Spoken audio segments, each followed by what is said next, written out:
History has witnessed countless rulers, warriors, and emperors, but very few names shine as brightly or as controversially as Napoleon Bonaparte, a man born on a small island with no crown, no palace, and no fortune, yet destined to change the face of Europe forever. His story is not merely that of a conqueror. It is a saga of ambition, brilliance, love, betrayal, and ultimately, downfall.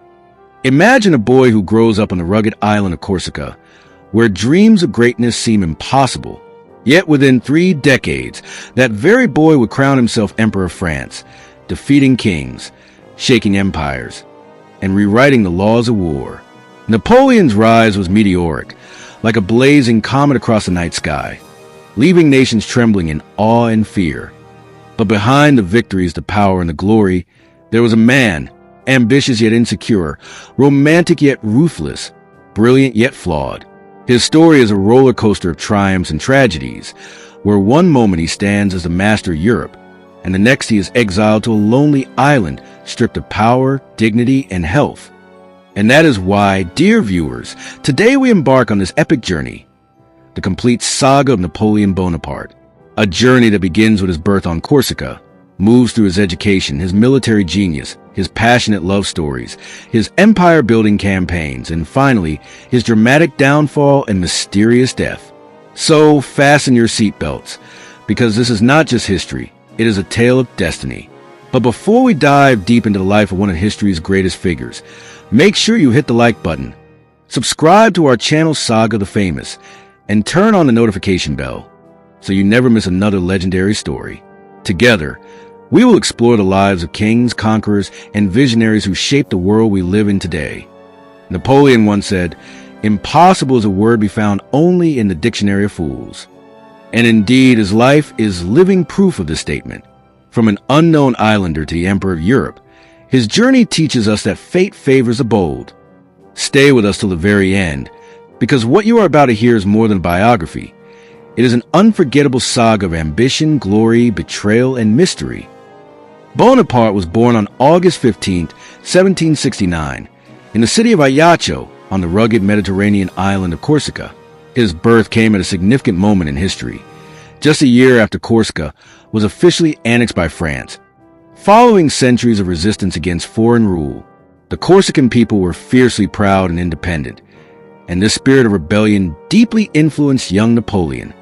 His father, Carlo Bonaparte, was a lawyer who initially supported Corsican independence under the famous leader Pasquale Paoli. However, after French control was established, Carlo shifted allegiance to France in order to protect his family's future. Napoleon's mother, Letizia Ramolino, was a strong-willed woman, known for her discipline and resilience. She gave birth to 13 children, though only 8 survived into adulthood. Among them, Napoleon would rise to the greatest heights. The Bonaparte family belonged to minor nobility. They were not wealthy, but their noble status allowed them certain privileges, such as sending their children to French schools. Growing up in Corsica, Napoleon was deeply influenced by the island's culture of pride, independence, and struggle against oppression. He admired Paoli as a national hero, and for much of his youth, Napoleon identified himself more as a Corsican than a Frenchman. As a child, Napoleon was described as serious, stubborn, and highly intelligent. He was not particularly social and often preferred solitude, reading about history and great conquerors of the past. His mother instilled in him a sense of discipline, teaching him to endure hardship with strength. These lessons would shape his character as a soldier and leader. Although the Bonaparte family had noble roots, they faced financial struggles.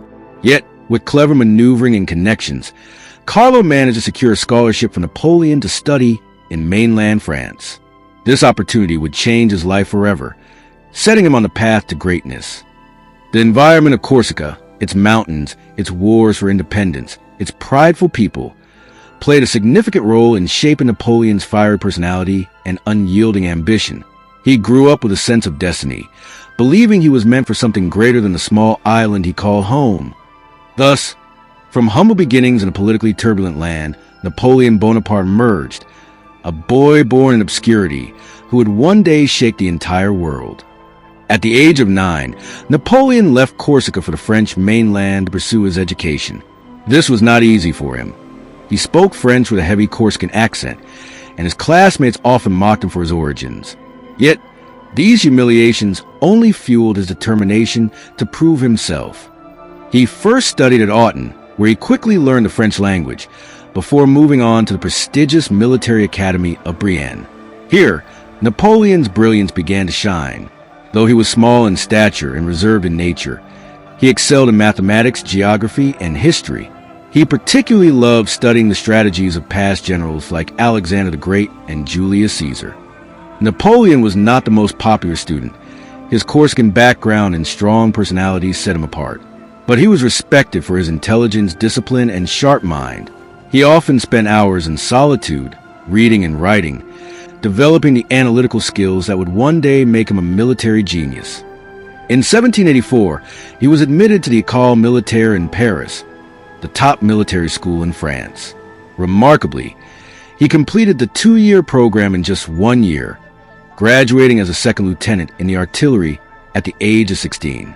His education in artillery, one of the most scientific branches of the army, was crucial, for it gave him the technical expertise he would later use to revolutionize warfare. As a young officer, Napoleon was stationed in various parts of France, where he gained experience and began building his reputation. He was ambitious and restless, constantly seeking opportunities to rise.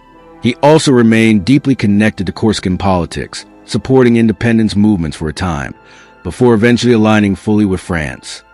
The outbreak of the French Revolution in 1789 provided him with the perfect opportunity. While France descended into chaos, Napoleon saw his chance to rise quickly through the ranks. His loyalty to the revolutionary cause, combined with his undeniable talent, set him apart from many others. By his early 20s, Napoleon was no longer just a Corsican outsider. He was a young officer in the French army, determined to carve out a destiny that would take him far beyond what anyone could have imagined.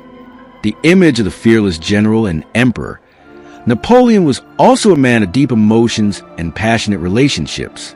The most famous of these was his marriage to Josephine de Beauharnais, a beautiful widow with 2 children. Napoleon met Josephine in 1795, shortly after his success in suppressing a royalist uprising in Paris. She was 6 years older than him, elegant, and connected to influential circles in French society. For Napoleon, it was love at first sight. He was captivated by her charm, grace, and sophistication. Despite his rising fame, he felt insecure around her, fearing that she might not truly love him. Their marriage took place in 1796, just before Napoleon departed for his brilliant Italian campaign. From the battlefields, he wrote Josephine passionate love letters, expressing his longing and jealousy. These letters reveal a softer, more vulnerable side of Napoleon, the side of a man deeply in love, almost consumed by passion. However, their marriage was far from perfect. Josephine was known for her affairs, and Napoleon's jealousy often turned into anger. While he was away leading armies, she was involved with other men, causing great strain in their relationship. Yet, despite the betrayals, Napoleon remained devoted to her for many years. Their union also had political significance. Through Josephine, Napoleon gained valuable social connections that helped him secure power in Paris. When he became emperor in 1804, she was crowned empress at his side, though the Pope famously refused to place the crown on her head. Napoleon crowned her himself, a powerful symbol of his independence from the church. But the lack of an heir eventually drove a wedge between them. Napoleon longed for a son to secure his dynasty, and when it became clear that Josephine could not bear children, he made the difficult decision to divorce her in 1810. Despite this, he ensured she kept her title and lived comfortably. Soon after, he married Archduchess Marie-Louise of Austria, a political alliance that gave him the heir he desired, his son, Napoleon II. Yet, historians agree that Napoleon's true love remained Josephine, for even on his deathbed years later, her name was among his final words. This complex personal life shows another side of Napoleon, not just a warrior and emperor, but also the man torn between love, ambition, and destiny. Napoleon Bonaparte's military career is the very heart of his legend.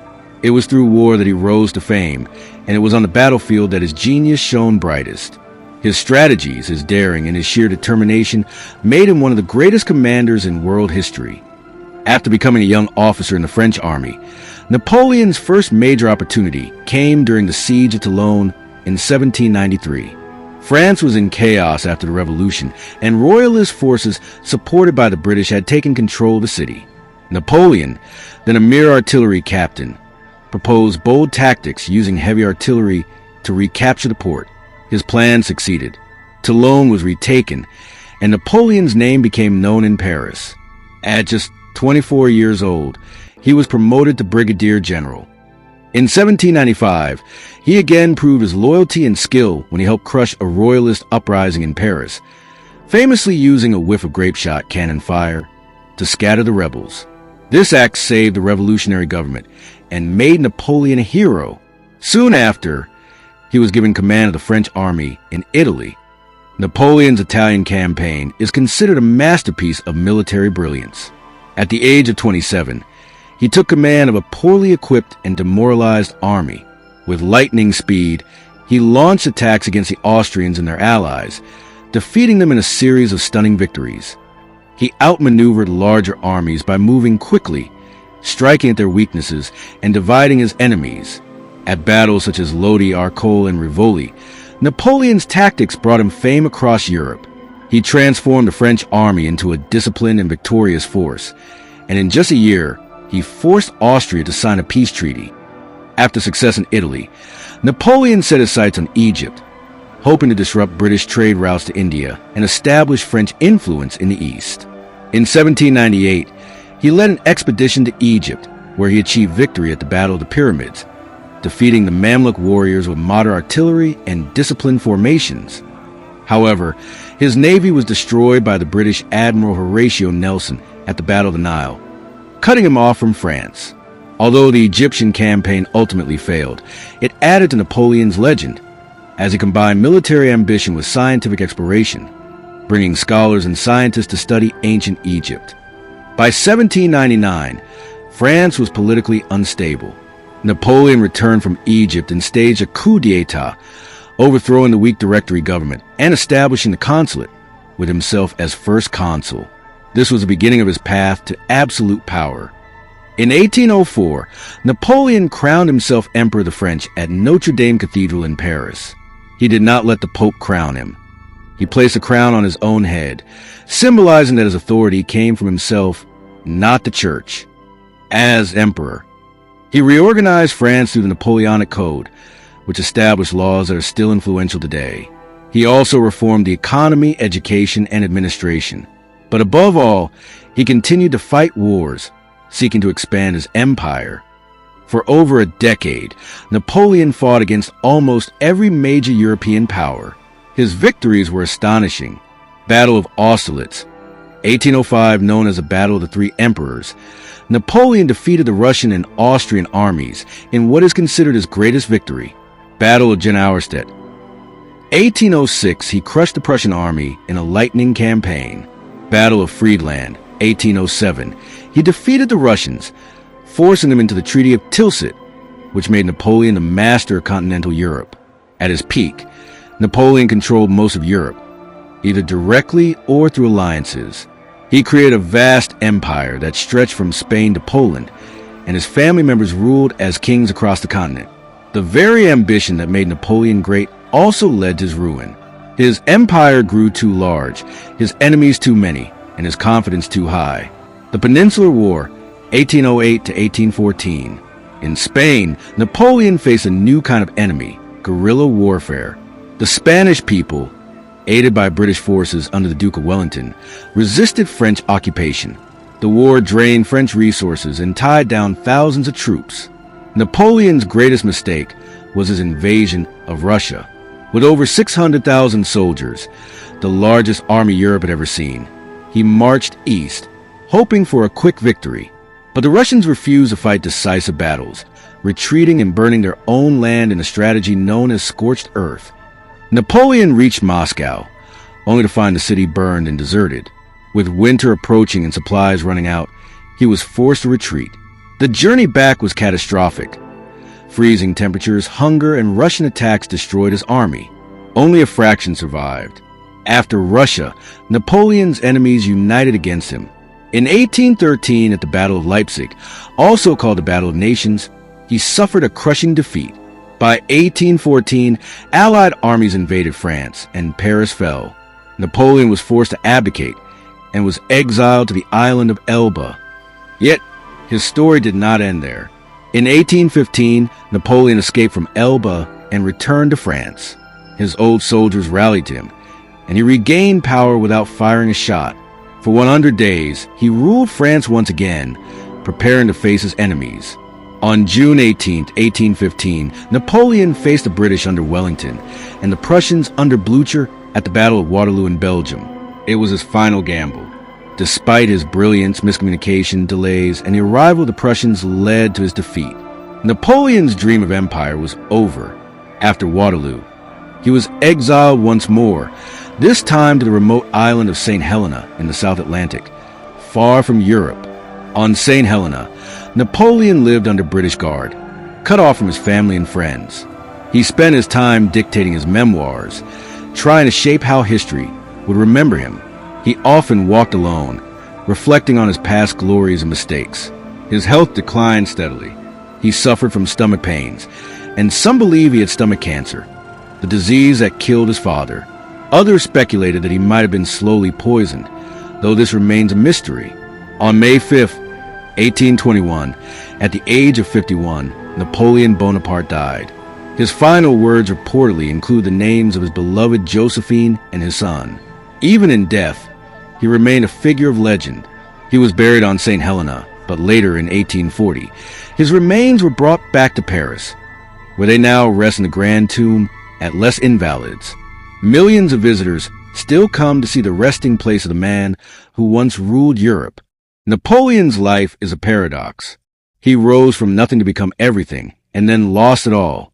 He was a man of contrasts, both a liberator and a tyrant, a genius and a gambler, a hero and a villain.